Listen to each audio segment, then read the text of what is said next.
2 Samuel chapter 10. In the course of time, the king of the Ammonites died, and his son Hanun succeeded him as king.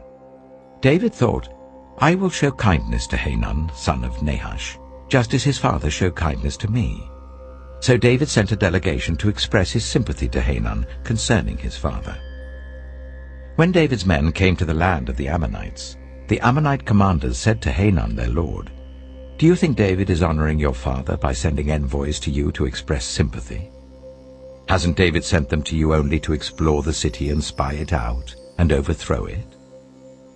So Hanun seized David's envoys, shaved off half of each man's beard, cut off their garments at the buttocks, and sent them away. When David was told about this, he sent messengers to meet the men, for they were greatly humiliated. The king said, Stay at Jericho till your beards have grown, and then come back. When the Ammonites realized that they had become obnoxious to David, they hired 20,000 Aramean foot soldiers from Beth-rehob and Zobah, as well as the king of Maacah with 1,000 men, and also 12,000 men from Tob. On hearing this, David sent Joab out with the entire army of fighting men. The Ammonites came out and drew up in battle formation at the entrance of their city gate, while the Arameans of Zobah and Rehob and the men of Tob and Maacah were by themselves in the open country. Joab saw that there were battle lines in front of him and behind him. So he selected some of the best troops in Israel and deployed them against the Arameans.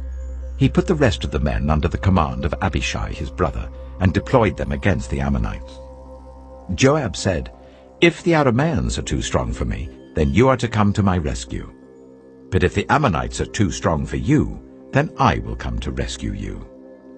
Be strong, and let us fight bravely for our people and the cities of our God. The Lord will do what is good in his sight. Then Joab and the troops with him advanced to fight the Arameans, and they fled before him. When the Ammonites realized that the Arameans were fleeing, they fled before Abishai and went inside the city. So Joab returned from fighting the Ammonites and came to Jerusalem. After the Arameans saw that they had been routed by Israel, they regrouped. Hadadezer had Arameans brought from beyond the river Euphrates. They went to Helam, with Shobak the commander of Hadadezer's army leading them.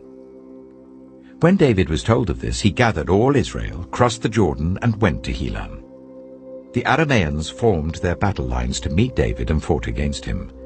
But they fled before Israel, and David killed 700 of their charioteers and 40,000 of their foot soldiers. He also struck down Shobak, the commander of their army, and he died there. When all the kings who were vassals of Hadadezer saw that they had been routed by Israel, they made peace with the Israelites and became subject to them. So the Arameans were afraid to help the Ammonites any more.